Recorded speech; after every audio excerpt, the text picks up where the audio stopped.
Okay, so welcome. Today is our Wednesday Bliss Techniques meeting, and happy that you're here. So I would like to, my intention today is that we are going to eventually get to a guided practice of Ujjayi Pranayama so that we can continue with that exploration. And prior to that, we'll do a few things. So if you can have props available, that will probably be helpful to you. So we're going to use some blankets at least at some point.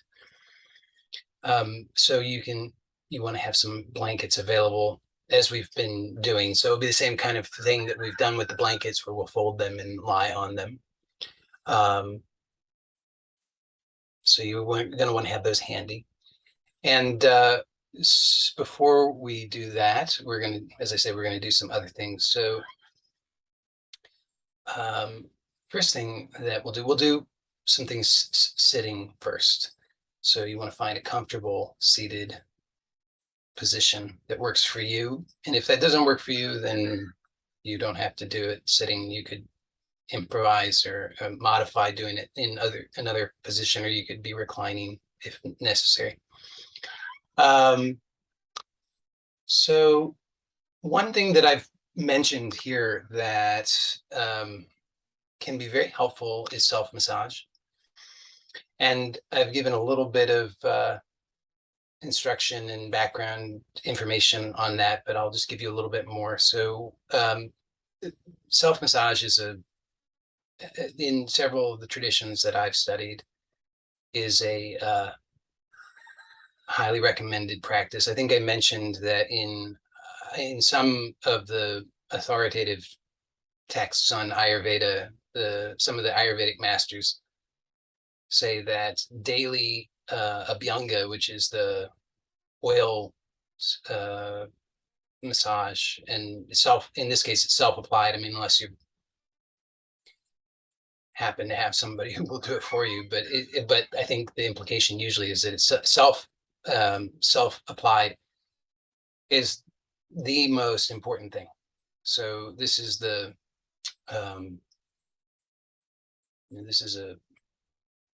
thousands of years old tradition of health maintenance and well-being. And so I think, sometimes in the modern day, I know it's the tendency is to be dismissive of anything that's older than a month, because everything is always outdated.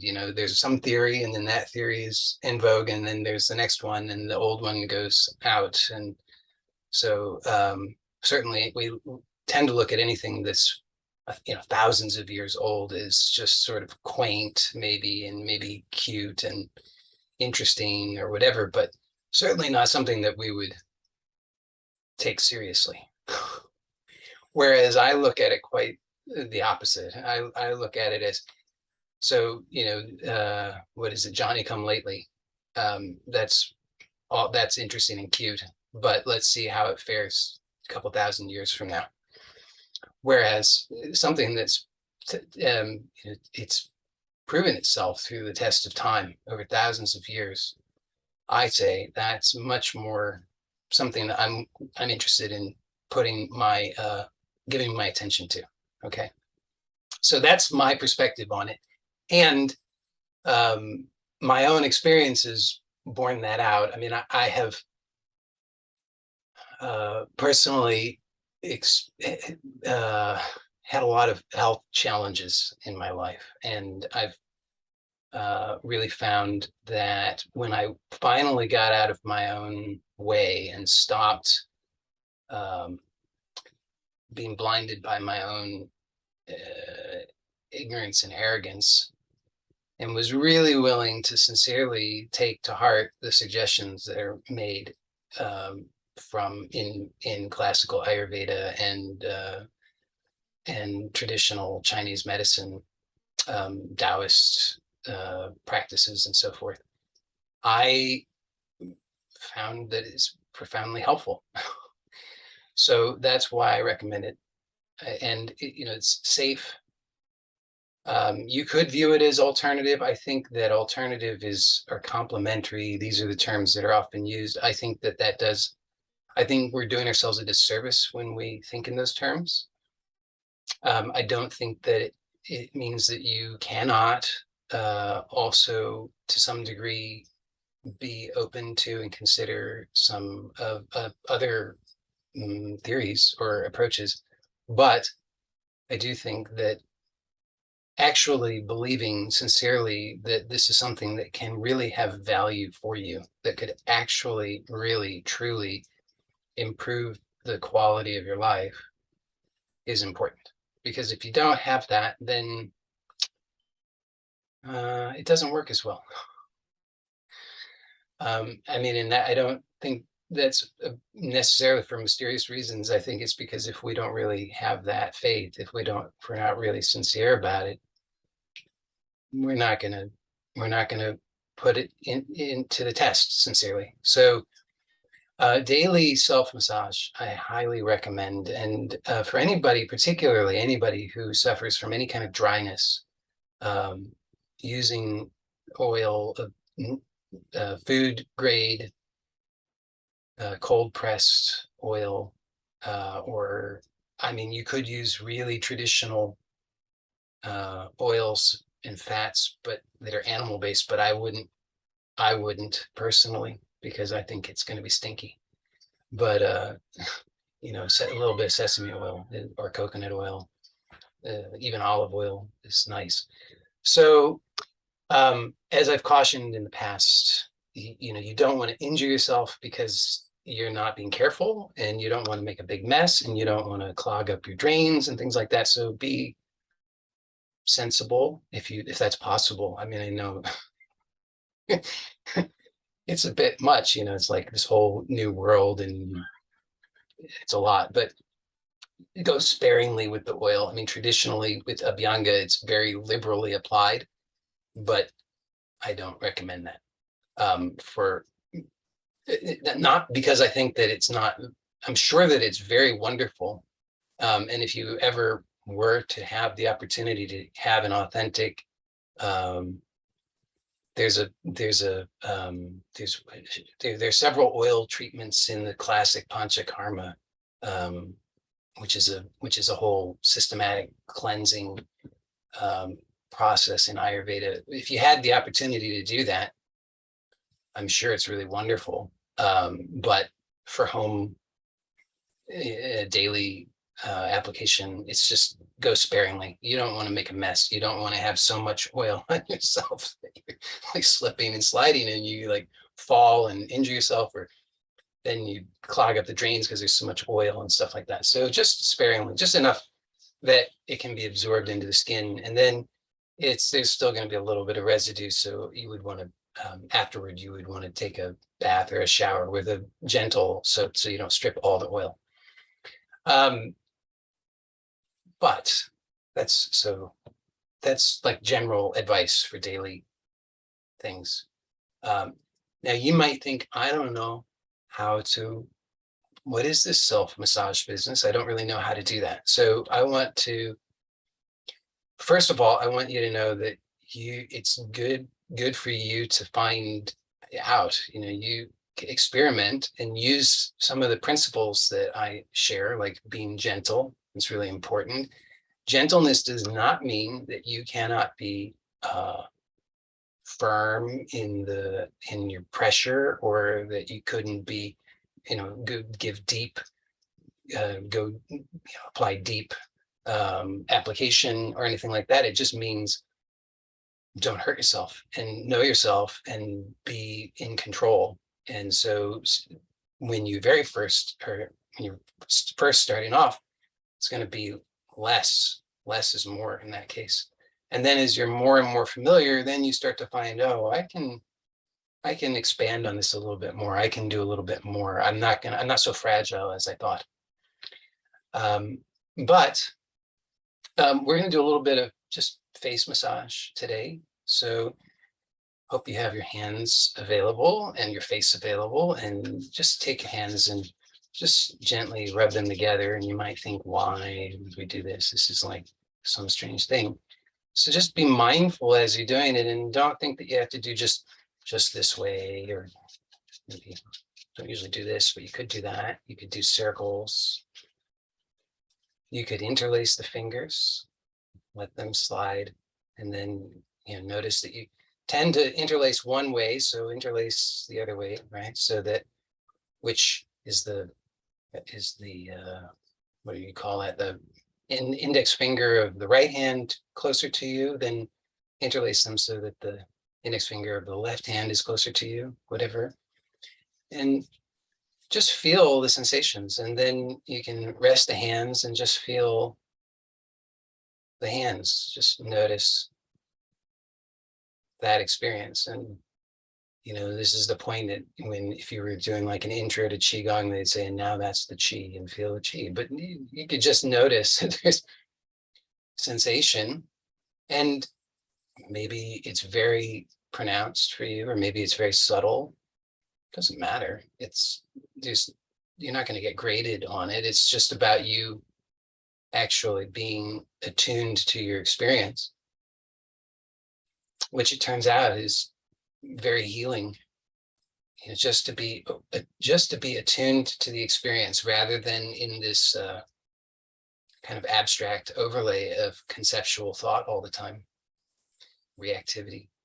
So then you can notice how quickly you forget and you're off thinking about something else, and you just come back and notice the sensation in the hands. And then let's just do that one more time, just gently rubbing the hands together. And you could go really slowly, or you could go really quick, and notice the difference. If you go really quick for a few minutes and then you take the hands apart, maybe you notice slightly more pronounced sensation, or maybe not. Okay, so now let's just take the hands and place them on the face. And so you just, right palm on the right side of the face and the left palm on the left side of the face. And take a moment to actually be here in this, somewhat, I guess, odd, unusual posture. And because it's unfamiliar to us, we don't really know how to do it, probably. So maybe the shoulders are tight, more engaged than they need to be, and maybe the arms are a little bit more tense than they need to be. Maybe the upper back is more tense than it needs to be. So maybe you could find that the back could spread, because if you're keeping all that tension, it's hard. But if you let the things relax, then you start to find that you can bring the forearms come together, the elbows touch, and they start to actually come and rest on the chest. So it becomes non-strenuous. This is the idea. And really feel. Now, remember, you can always rest. So if it becomes strenuous and you need to rest, then you just do that. That's not a endurance competition. But you want to see, how relaxed can you let it be? So maybe you start to feel that your arms and your hands are kind of heavy, and they could actually be really, your face could kind of take some of that weight. Now, obviously you don't want to, pull the flesh off of your skin or your face or anything, but you gently ease into it. Let the hands kind of hang a little bit on the face. Let the jaw open. And see if you can still be breathing through the mouth, through the nose, even if your mouth is open. But if the mouth wants to open, that's fine. And then you could just maybe let the hands start to slowly slide. Really slowly, so that you can feel maybe a delightfulness, or a relaxation, a calming, soothing effect. That's the general idea, at least. And so you can see if you can allow that.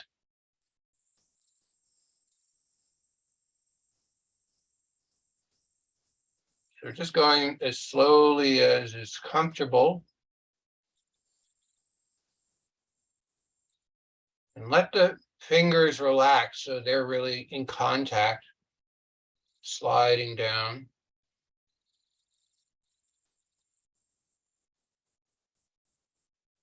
I'm not sure if this makes me look 10 years younger or 10 years older. Still look different though. It's really quite an interesting thing. You can really let them slide down the cheek so you can feel those muscles, which are usually so tight, could actually start to soften.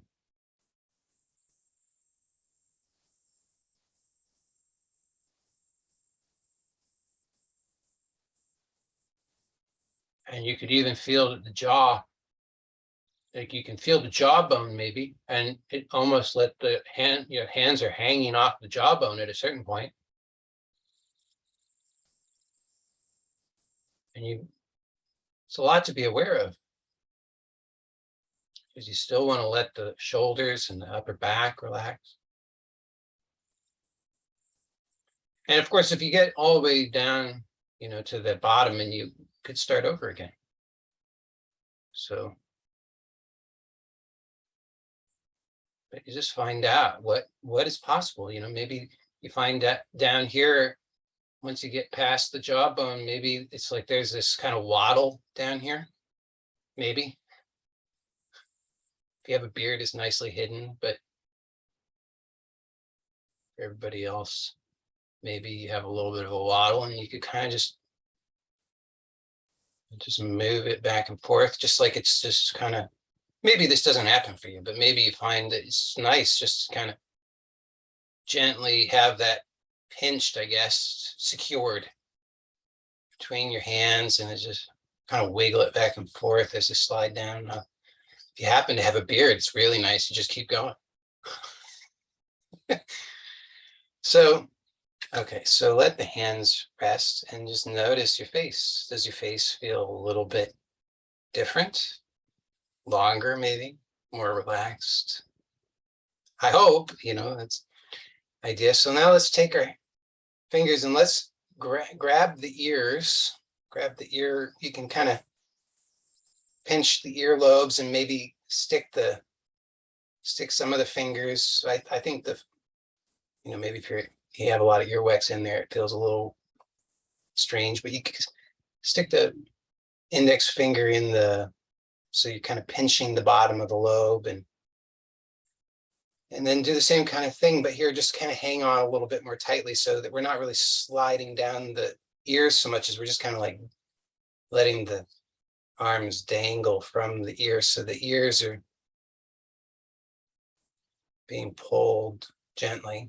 And hopefully this is nice and comfortable.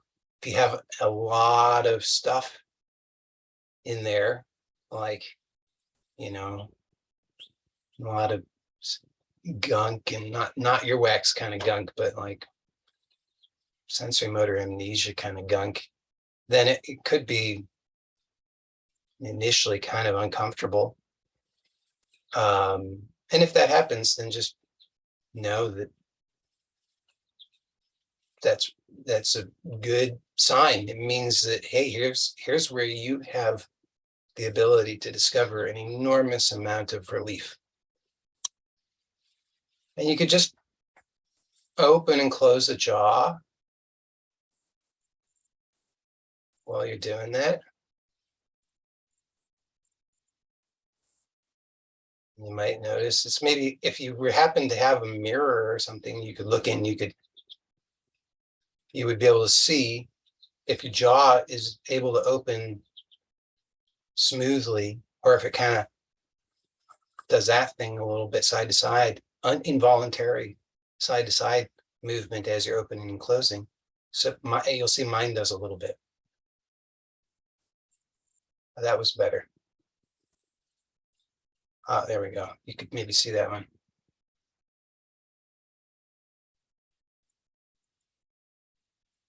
So if there's a side to side movement, it should clue you in that you could release something there, become aware of something.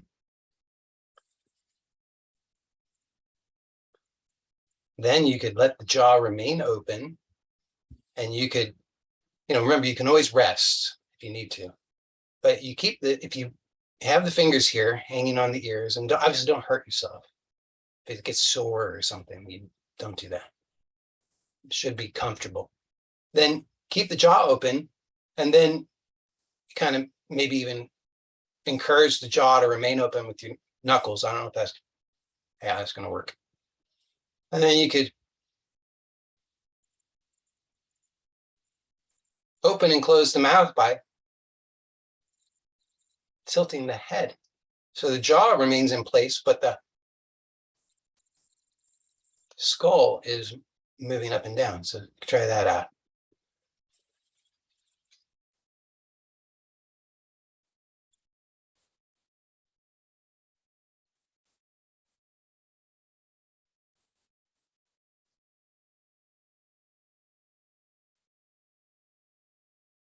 And you can move the eyes, coordinate the eyes with the movement.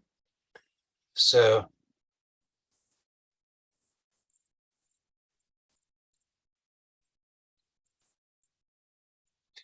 and then you can let the hands rest and notice whole head, maybe.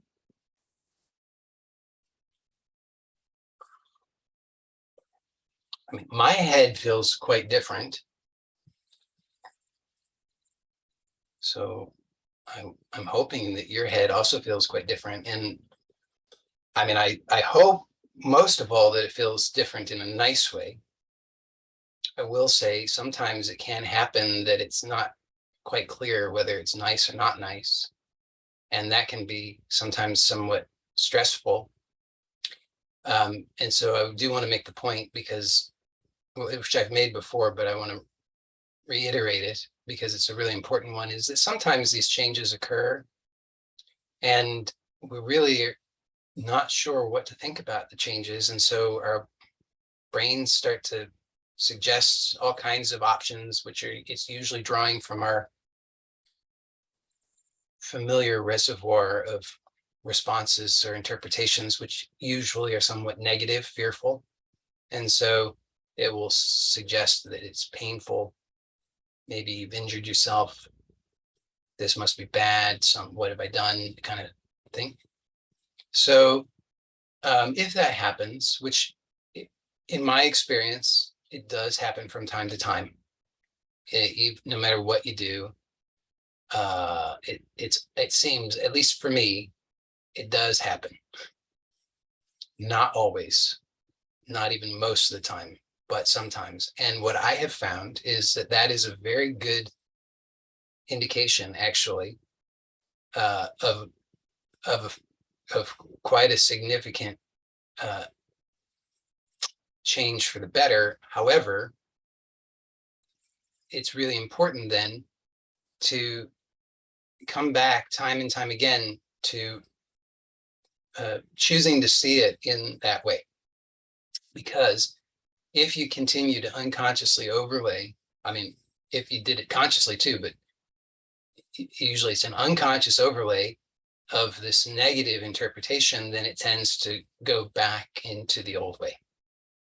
Because that old way, the old contracted way, is a product of those interpretations. I hope that's clear, because the contracted state is a state of readiness for action, which we are believing, at least unconsciously, is necessary because there's some kind of potential threat. And so if we continue to indulge the unconscious habit of, this is bad, I'm not okay, something bad is happening, I have to protect myself, that kind of business, then it will re-engage that contraction, which will, of course, confirm what has been affirmed, unconsciously, that I'm not okay, I'm not safe. So we have then the experience that will verify that, or the feeling really that verifies that. So we want to consciously do something differently. So I find it's very, very important and enormously helpful to really consciously choose and affirm the truth, which is that, and you can phrase it however you want, but something along the lines of, to the tune of, everything that happens is for good. This is a healing process. I am healing. I am experiencing goodness. Positive changes are occurring. I can open to this newness. It's safe for me. I am safe to open to feeling better. I am safe to open to life, to possibility, to goodness, and so forth. So this is not just about beating those phrases into you. It's about stimulating that virtuous cycle.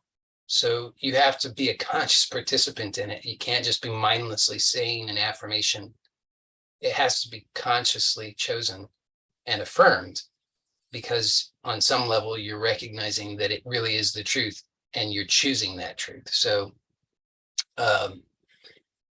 really, I encourage that. It's really enormously important, because without it, your progress will be very slow. And one thing about all of this is that, okay, we live in a time that is relative, well, it could be much denser, that probably, at least, but fairly dense, right? It's pretty, a lot of people feel fairly boxed in, pretty a kind of oppressive density of experience. And so we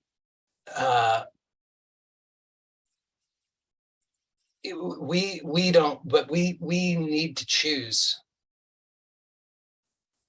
what is actually true, not just what is in vogue, not just what is dominant, not just what is the status quo. And so the status quo says, first of all, it says none of this will work in the first place, right? None of this should work. There's nothing to any of this energy nonsense or any of that. That's complete wackadoodle idiocy as far as the mainstream is concerned. Well, maybe there's a little bit of a slight opening to it now, but so just to make that shift to the openness of the possibility that this might even be worth giving your time to is already a very positive shift. And that's why you experience the miracles that as I refer to them, everyday miracles, but nonetheless miracles that you can actually start to recognize that things are shifting, that patterns that have been held for a very long time are released, and there's a relief, and that relief maybe lasts for 10 seconds, or maybe it lasts for 10 minutes, or maybe it lasts even for a couple of days, or maybe it just seems like, wow, I can't believe it, but it's here, it's permanent. Okay, any one of those possibilities. But to whatever degree the miracle is experienced, it's true. And so that we want to acknowledge, because when we acknowledge that, we're opening to this new, not even a new, a truthful reality, a reality that is in alignment with our soul. And so then we want, obviously, it's been a long time in density where everything was getting more and more dense and stuck. And so we definitely don't want that anymore. And it's a miracle when we have these openings, these glimpses, these moments of consciousness and so forth. And we want to then start to engage consciously in this in a way that it becomes, so it's a virtuous cycle, which means that it grows. So that it's at first we're trying way too hard and taking a long time and go unconscious a lot, and we're like, find ourselves writhing on the floor unconsciously. We don't know what we're doing, and we come back to our senses and realize, I thought I was doing like somatics or something, I don't remember. Okay, so that happens, but then we want to start to realize, okay, there are some things I can do, like this. I don't know, maybe this thing with the face, maybe that was nothing for you. Okay, fine. But if that's something for you, if that gives you some experience that you can actually choose. In other words, before you do the thing, you are having your experience is one way. Then you do the action and your experience is different. And the experience after the action is, according to you, superior to the experience prior. When that occurs, I'm saying you want to be doing more of that thing, more of that action, because that shifts your experience in a positive way. Now, there are obviously limiting factors. Maybe you get tired and you can't, you're like, oh, I can't be doing this all day, or you're trying to do other things, so you can't be doing that. And obviously, maybe at some point you'd irritate your skin, so you can't be doing that. But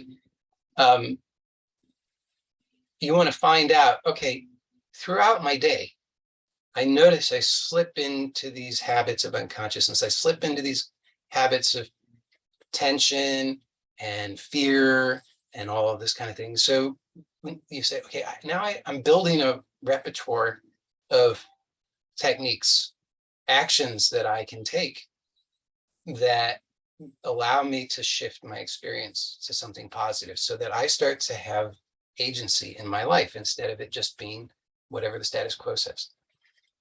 So then, as you're utilizing these techniques, you're reminded to use the techniques because there are certain things, that triggers that occur, that you are consciously pairing as a reminder to apply the technique. So more and more, you're remembering to apply the technique, you're shifting your experience to something more positive. Then the next kind of hurdle, I guess we could say, is we can kind of get stuck there, where we're like, oh, I'm doing this thing all day. When will this stop? This is crazy and weird. I want to just have a nice life. So then what's happened is that you're realizing that you've evolved, but you didn't realize it. And so you're still applying the technique, but in not a fully conscious way. So more conscious way is then you recognize, wait a second, there's actually a desire that's appearing here. This desire is that I want to feel better more effortlessly, more of the time. So then that can either provoke despair, like I'll never be able to do that, it's too hard, I don't have what it takes and whatever. Or you can just choose, oh yes, I choose this. That sounds really good. I'm choosing that. And now all of my attention goes to discovering how that's possible. So you start to see where you're making some unnecessary assumptions, like the assumption that I'm just going to fall back into feeling bad. Maybe you notice how you make that assumption. So you don't need to. All right. Let's do one more thing with the face. So again, let's rub the hands together, whatever way you like. And then just place the hands on the face. And just feel, maybe you can feel a sense of energy, like where the palms are in contact with the face. You could close the eyes and just soak that in. And you could let your face really relax so that,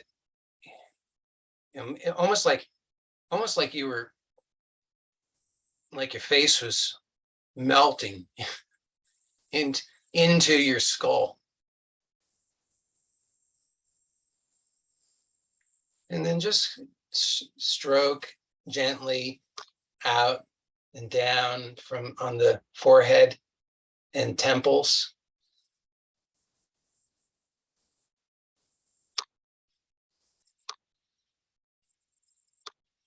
And when you do, let the forehead really relax. So it's been said, I don't remember who said it, but I know it has been said, I've heard it said, that that you can recognize, I guess you could say, a truly enlightened person because their forehead is so relaxed. I don't know if that's true, but I can see how it is very likely true.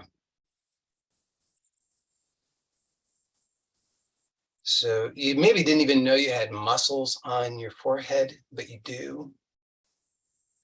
Our faces have so many muscles. We're very, I believe that humans have more facial muscles than any other animal, or at least more than most. And I may be completely wrong about that, but it sounds good. I think it's true though. And so that just means we've got that much more. I mean, we can express an enormous amount through our face, and we can also hold so much in our faces. And then you can just kind of like gently pinch and roll the skin on your cheeks.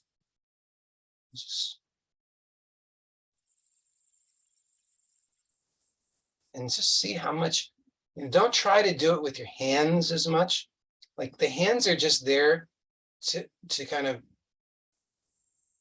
awaken the body in a way. So let the hands are just there to awaken, and then your attention, your awareness goes within to the area that's being awakened, and you just relax that area. And just back where the jaw kind of meets up with the neck.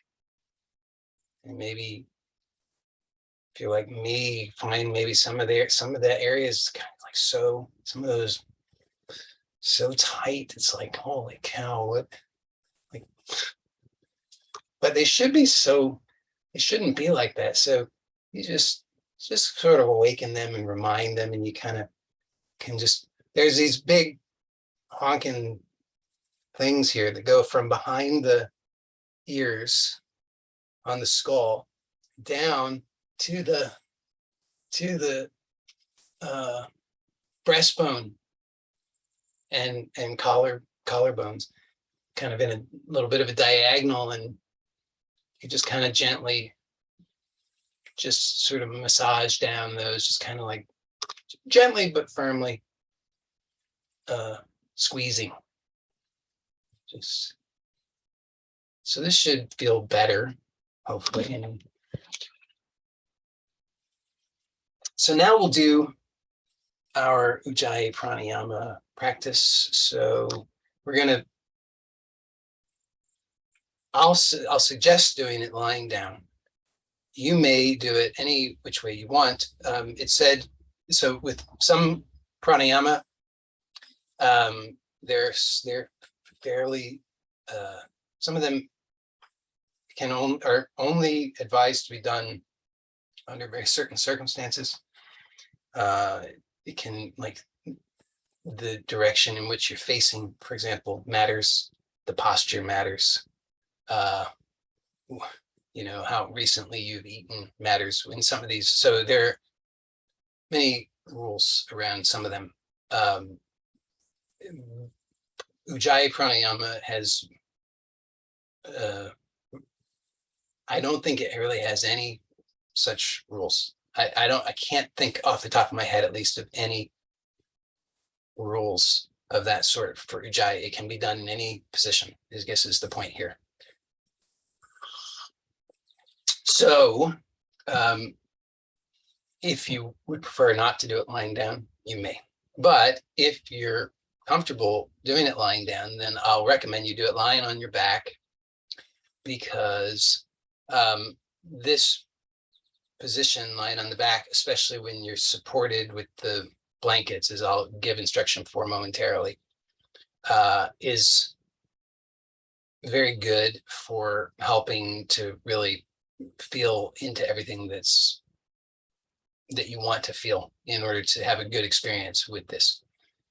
So the idea here is that we want to be able to open up the front of the body. We want to have a slight, we want to really encourage the chest to move up and to expand. And so in order to encourage that or help that, we can support the body with the blankets. So, or if you happen to have a yoga bolster or some other thing of that sort that would be suitable for these purposes, you could use that instead. But for those who don't, you can use some blankets, and you want to fold them in such a way that you end up with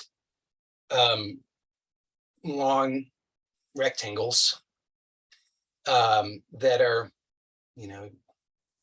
it doesn't have to be an exact thing, but somewhere between, let's say, like 6 to 8 or maybe 10 inches wide, and long enough that it's going to be able to go from your lowest, from your sacrum, so from the pelvis to the head. So it's going to go underneath that part of your body. So, and you want to try to fold it in such a way that all the sides are even thickness. So obviously, if you just fold it in the same direction each time, it's going to be thicker on one side than the other. So you want to keep that in consideration and fold it in such a way that it's going to be even thickness on both sides. And then you can do any number of those that you like and stack them up so that you have a nice thickness for you. And it might be just one blanket, it might be 2, it might be 3, and you can kind of stagger them a little bit so that if you like that kind of thing, that's up to you. But the idea then is you're going to have them underneath your torso and head, but not under the tailbone, so that the pelvis will be tilted. Tailbone will be coming down to the floor, or if you're doing it in bed, the bed, but I'll just say floor. And so, but the upper part of the pelvis and the low back are going to be on the blankets. Your legs are going to probably just be straight on, resting on the floor. Now, for your head, you generally want to have the head, when you're lying in this way, elevated slightly above the rest of the torso, so that the chin will come a little bit toward the chest. So you will want to put something under the head, most likely, like you could put a paperback book or another blanket folded. Could work there. Okay. So it's, as I usually have suggested, it's very well worth the time getting a nice setup here, because that is at least half of it. So if you're not supported in a really good way, if you feel kind of uncomfortable or unstable, or you're just not feeling good in this, then you want to make some modifications to it so that you can really feel good, supported, and pleasantly open on the front side of the body. So if you need to take more time with that, you are certainly welcome to, but I'm going to assume that at least some people are ready, have gotten set up, and so we will proceed with the instruction. So you want to really allow the legs to be very relaxed here, because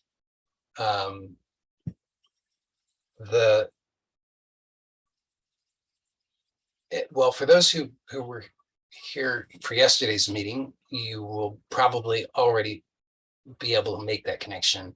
And for those who weren't, I would really recommend, I haven't uploaded it yet, but I will momentarily. Well, I guess today I intend to do it. So that people will have the opportunity to do so. But it's, you'll find that the thighs and the torso obviously connect, but we're usually not so clear on how they connect. And that lack of clarity results in usually anxiety and fear. And that anxiety and fear, which may be very low level or maybe not so low level, meaning you may be conscious of it or not, but nonetheless, it's there. And so there's a sensory motor amnesia in that, in the joints, so to speak, because there's a lack of clarity. So the clearer you can be about that, the more that you can relax, and the more you can relax, the more the energy can flow in a healthy way. So pranayama means control of the prana, or directing the prana, we could say. So we really want, really, it's not even that we want to be controlling or directing the prana as much as we want to allow for the prana to be directed or controlled by the supreme intelligence that is goodness itself. So the more sensory motor amnesia we have, the less that we are allowing for that natural energy flow. So bring awareness. You can take your hands and like the pinky side of the palm, you can bring to the inguinal creases between the torso and the thighs, and just gently stroke there, so with the sides of the palms, so that, and fingers, so that you can just bring some more awareness there, and you can intentionally direct your relaxation to that area, so that you can let that area really relax and soften. You'll find that you can get a lot more clarity on what's thigh and what's torso, because that no man's land that you're not really sure what's what, it's one or the other. You know, like it's thigh or it's torso. It's not in between. So, and you feel bad, I guess we could say, to the degree that you don't have clarity on what's what. So really let the thighs be heavy. Iyengar even, I don't think I have the book over here right now, but otherwise I'd show you the photo. But you know, I think he actually has a photo of himself with a weight plate, like a barbell plate. It looks like it's a pretty big one. I mean, it looks like it's got to be 50 pounds, big one on his thighs. So you could do that, but you probably don't happen to have one of those lying around, and it doesn't, not the safest maybe to try and maneuver. But you want to at least have that general kind of idea that you really can feel the thigh, the weight of the thighs. I mean, the thighs are that heavy. The thighs are that weight, really. You just want to feel the weight of them and let them relax. On the tops of the thighs are the quadriceps muscles, very big muscles. And they're resting on top of the bone. So feel that heaviness of those big quadriceps muscles resting on top of the bones, so that you can feel them draped over and weighting down the legs.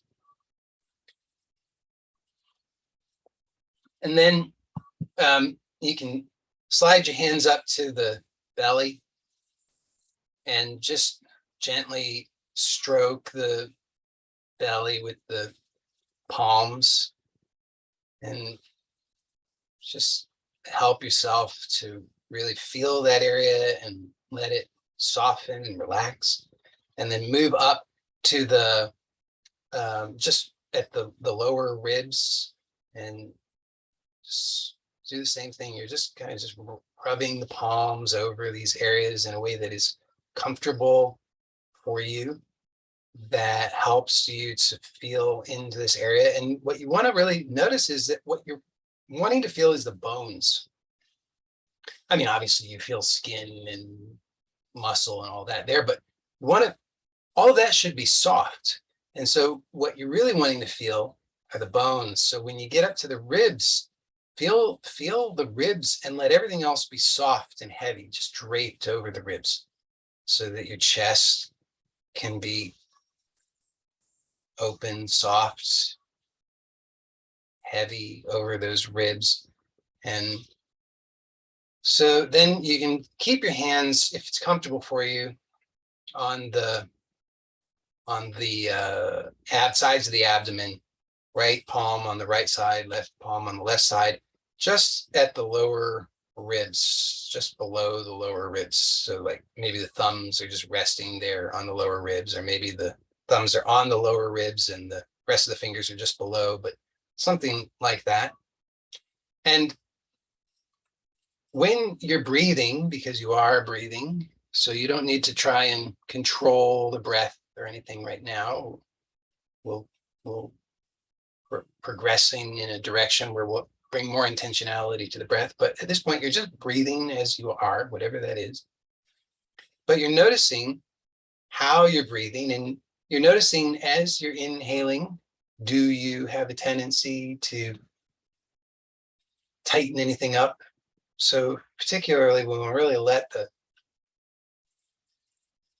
the abdomen remain soft here, so that we're not resisting the breath. And chest too, the chest also. So bring some awareness to the chest, noticing that all that the heaviness of the skin and the muscles can really drape over the ribs. So you really feel the heaviness of all of that, and nice, it's like draped over you like a nice heavy blanket. And so you're just letting everything continue to stay soft as you're inhaling. And then each time you exhale, same thing. You want to let everything here just be soft, pliable, not hard. So maybe you notice you have a tendency, like I noticed I sometimes have a tendency to squeeze on the out breath. But here we're just not doing that. So that might be quite a lot just to be aware of that, or maybe not for you. Maybe that's easy. So if that's a lot for you, then you could just stay with that. And remember, at every stage here, our guiding light is gentleness. So should never be stressful, painful. It's not an endurance test. It's honest to goodness. It should be nice. So and sometimes it starts out really nice, and then it starts getting not so nice, and you find yourself really, like doing weird things and not feeling so good. So then take a little rest from it. Or maybe you find that just becoming aware of that allows you to consciously relax. But in any case, definitely don't continue at doing the same thing in the same way if and when you find that it doesn't feel good, because it should honestly feel good. We're practicing how to feel good. So sometimes it's kind of uncomfortable and awkward and all of that. but it shouldn't be stressful or painful. Okay. So now let's bring a little bit of intention to the breath. And so, strictly speaking, Ujjayi Pranayama is I think defined in large part by two things. One is that the sternum remains lifted in as relaxed a manner as possible, but lifted nonetheless, so that the distance between the sternum, the breastbone, and the pubic bone is increased. So there's relatively a lot of distance between those two bones, and relatively less distance between the top of the sternum and the chin. So we're wanting to find, how can we do that without unnecessarily tensing up? Because when we try to do that, sometimes because it's maybe unfamiliar or something of that sort, we tense up all kinds of things and we say, oh wow, this is hard, I'm doing it, I guess. How much longer do we have to do it? But maybe that's the first step, right? I mean, maybe at first we have to do it that way because otherwise we have no idea what else to do. So we have to do that as our first step sometimes. But just because that's the first step, don't think that you have to keep repeating that first step. We want to refine it. So find out, because you'll notice somehow when you're intending to lift the sternum, there's some level of discomfort involved. There's some kind of strain involved. And so you want to find out, how are you doing that? What is that unnecessary effort, so that you can soften that? And then it's a little bit of a play. You find out, okay, you soften that, but then you're not really sure, you're still lifting the sternum. So then you try to re-engage the sternum just to be sure. And then you're like, but then I'm tensing that thing again. So it's uncomfortable. So you play with it in that way. And it's a direction. It gives you something, a very specific thing to engage yourself with, because this is something that you're going to learn something valuable from. So this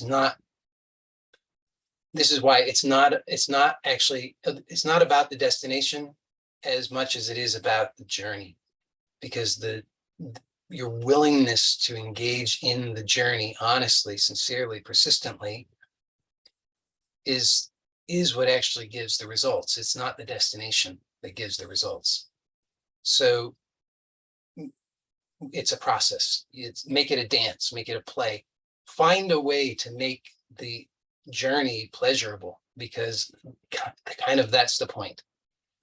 So you're finding, okay, I know my intention to lift the sternum.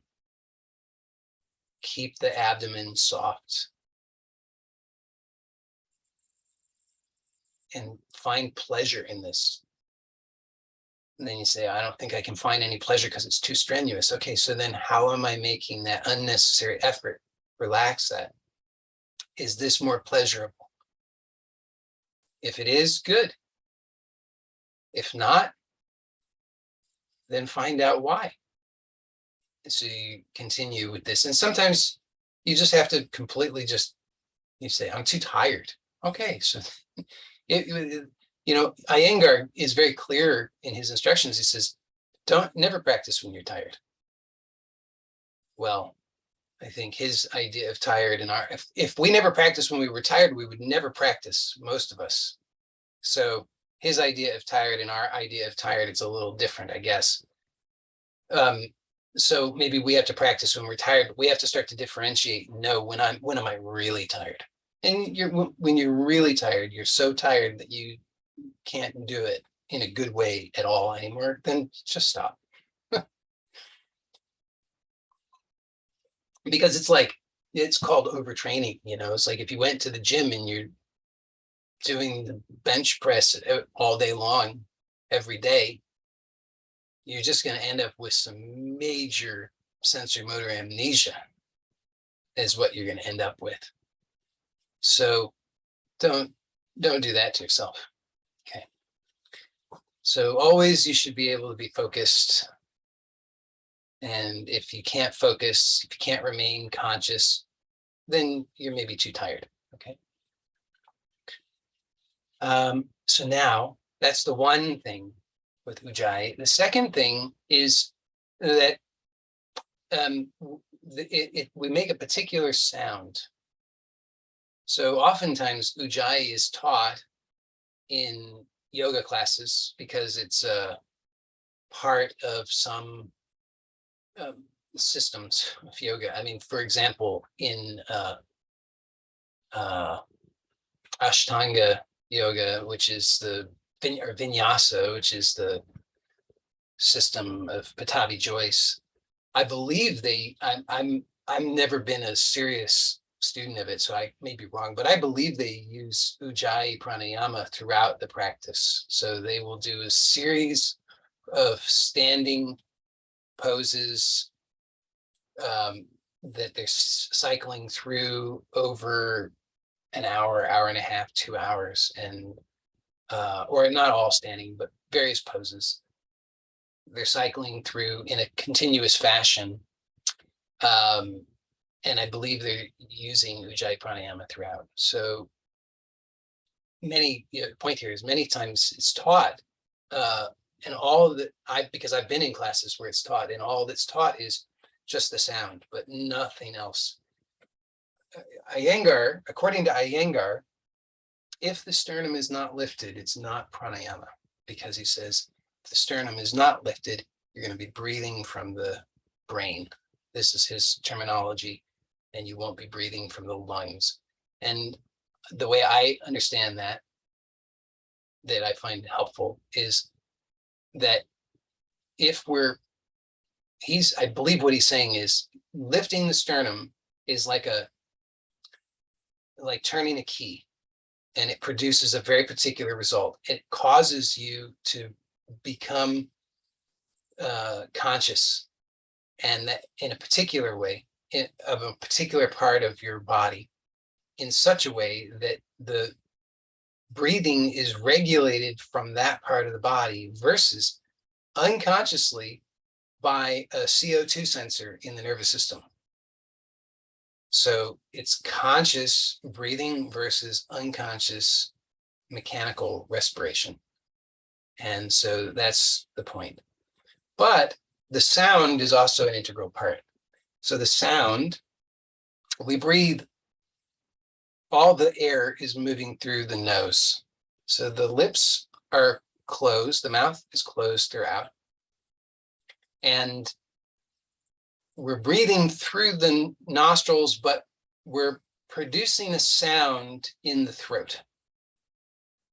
And so that sound you can understand. It's going to be done with the mouth closed, but I'll make some sounds with the mouth that will give you a sense of the sound that you're going to make with the throat. And then I'll demonstrate it done in the throat. So on the inhalation, Iyengar describes it as like an S sound, as in S. And the inhalation he describes, is this right? Maybe it's the other way around. Maybe the S is the, I think it makes more sense. The S is the S is the inhalation, and the H is the exhalation. So it's sometimes referred to, sometimes people call this ocean breath because it sounds somewhat like the sound of the ocean. And so I'm going to make the sound for you so that it will be fairly audible, but when you do it, you're not aiming for it to be so audible. I'll explain that momentarily, but I'll demonstrate it so that you can hopefully hear it.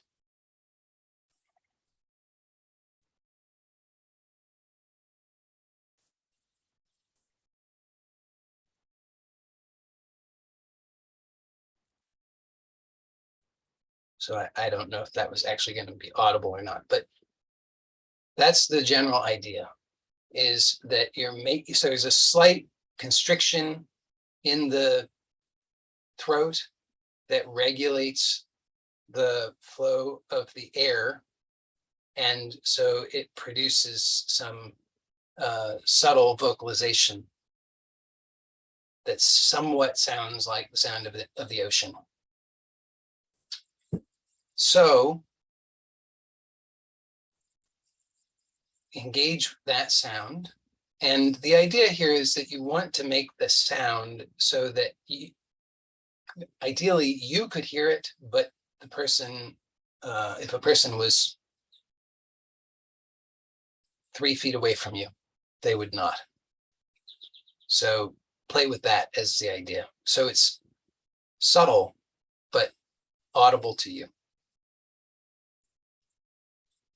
And one of the things that this subtle vocalization does, it does many things, but one of the things that it does is it allows us to really become sensitive to how smooth the breath is, how continuously smooth the breath is, because a lot of the time we are not regulating the breath very well. And so you might say, well, so what? Why does that matter? Well, the proposition is that it matters a great deal. So we're told that the prana rides on the breath. So the prana is we can understand is like life energy, and it rides on the breath. So, the first inhalation takes place at birth, and the last exhalation takes place at death of the body. So the notion here is that the life in this external world, so to speak, rides upon the breath. So this life energy is coming through on the breath. It's in and out on riding on the breath. And so we want to have a very smooth, continuous flow. We don't want it to be jerky. We don't want it to be irregular. We want it to be fine, smooth, so that we have a very smooth, well-regulated, continuous flow of prana in and out. So the very gentle, but also very healing pranayama. So it's suitable for pretty much everybody. But that doesn't mean that it's not powerful, because it is powerfully healing. But requires obviously quite a lot of presence in order to really do it, because now you're having to be aware of the thighs being heavy, and the abdomen being relaxed, and the chest being soft, and the sternum lifting, and the chin coming toward the chest, and so that the back of the head is nice and relaxed and long, and the eyes are relaxed and looking down as if you were gazing interiorly into the torso, and the tongue is relaxed in the lower jaw, and you're aware of this subtle vocalization of the sound of the breath as it comes in and out through the throat, and you're aware of allowing it to be smooth, continuous, so that it's not speeding up and slowing down and jerky and all that, but it's very, very smooth. And obviously, if you take this, if you really get into it, which you could, then this becomes naturally, it's just like Buteyko breathing.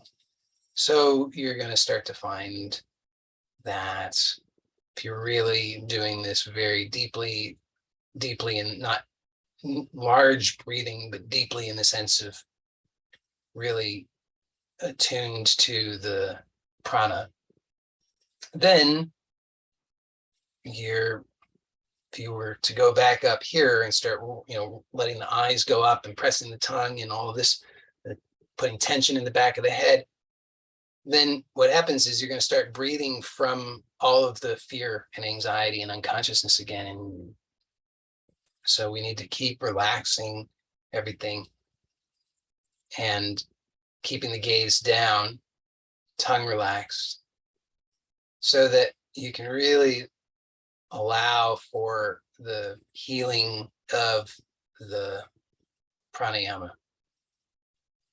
And let it be very, very relaxing. You want it to be pleasurable. So find how that is possible for you.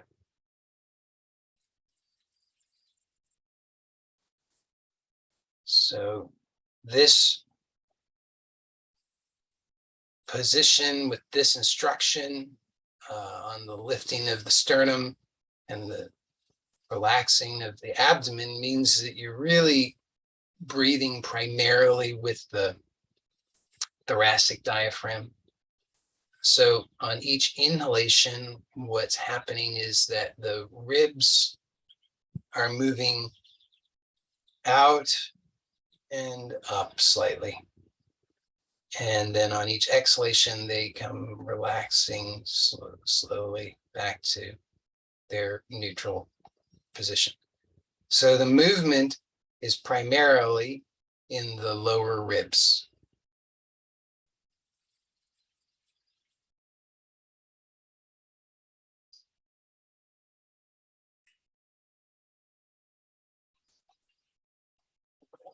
And it should be relaxed. So it's a lot to be aware of.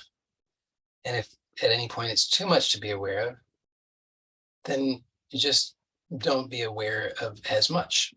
So just keep it simple. You can always come back to just, where we started, and then kind of go through that progression again. So we're just gently, slowly reintroducing things to be aware of, but we don't have to be aware of everything all at once right from the start. That would be too much. So I'll just say a few more things, just a few more suggestions for your consideration, and then we'll wrap up the guided practice and the formal portion of today's meeting. So I do recommend that you do a daily practice of this pranayama once a day or possibly twice a day. I don't recommend that you try to do it more than that, at least not to start. I mean, once you're really familiar with it, then the thing about Ujjayi pranayama rather, is that you could actually, I guess, do it all the time. But in terms of doing the formal practice of it, I'd recommend you do it once, maybe twice a day, for 5 to 10 minutes.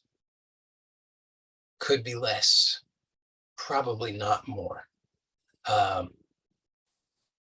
Because I don't want to encourage people to start filling up their days with a whole bunch of formal practices, because sometimes that's appropriate, but it's not generally appropriate for all people, because most people are in stages of their lives when they've got other things that are important for them. I will say that when for those who are, let's say, of retirement age, and if you are retired or from whatever however you understand that, but generally that you are, your engagement in the world is different than what used to be, and that it's you have more of an internal focus, and you're just more at that stage of your life where you're not so focused on trying to achieve and accomplish, and having children and all that kind of thing, having a job. And then if you're inclined to do so, if you're called to do so, then you could do more, but you would want to work up to it slowly, because with all these things, if you and I'm living proof of the fact of this, because I don't heed my own advice well enough. Push a little bit too much, and you'll find out what that it comes with a cost. So don't do that to yourself. But if you're inclined to do so, you could, and it's appropriate for your stage of life, you could slowly increase the amount of formal practice that you do. I don't, in general, the kind of things that I recommend are very gentle, and so most of them could be done more for those who it would be appropriate for, but where you would work up slowly, so that you don't just start doing an extra hour of things in one day. That's going to, all of a sudden, you add 5 minutes, and then you do that for a week and see how that is. If then you want to add more, then you add another 5 or 10 minutes, but not, you don't go crazy. Okay. The other thing I'll say, I guess this will be the last thing, is that you can combine, I find it's very good to combine the Ujjayi pranayama with some gentle self-massage. So kind of like the kind of thing that I was instructing at the beginning, when you're feeling, the inguinal creases, and then stroking the abdomen and the chest. That, all of that, I think, is really, really helpful to do sometimes combined with pranayama, with the Ujjayi pranayama. I wouldn't recommend that you always do the Ujjayi pranayama with the self-massage, because then you wouldn't have the experience of the Ujjayi pranayama by itself. But let's say if you're going to do a 10-minute practice, you could do 5 minutes with the self-massage and 5 minutes without. And this, doing it with the self-massage, what I find is that it really helps to highlight where, and bring to conscious awareness where the habits of unnecessary tension, the sensory motor amnesia, are, and facilitates a much more rapid release of those habits. So that's why I recommend it. So you want to have that in mind as you're doing it. It's not, and just remember, and I said that was going to be the last thing. This will really be the last thing. Remember about what I said about when you're doing the massage, when we were doing the thing, rolling the cheeks, that business, that generally, that advice applies generally, which is that let the hands be more passive in the process, and let the part that's being touched be more the active one in the process, so that your awareness goes more inside of the part that's being touched, so that you can then learn something and soften and release there. I hope that's clear, because I think that's a really, really important tip. So if it's not clear, I hope that you'll ask during the Q&A, which we will do, I guess, more or less now. So, so for those who are not going to, those who are watching on YouTube or otherwise, going to sign off now, then thank you as always for joining. And if you do have questions and you're not able to attend the Q&A, you can ask those questions. I would encourage you to do it in the circle, the online community on my website, because that would be the best for me, and I think everybody. if we can have the questions and answers in one location. And for the rest of us, I'll end this recording and we'll stay on for the Q&A.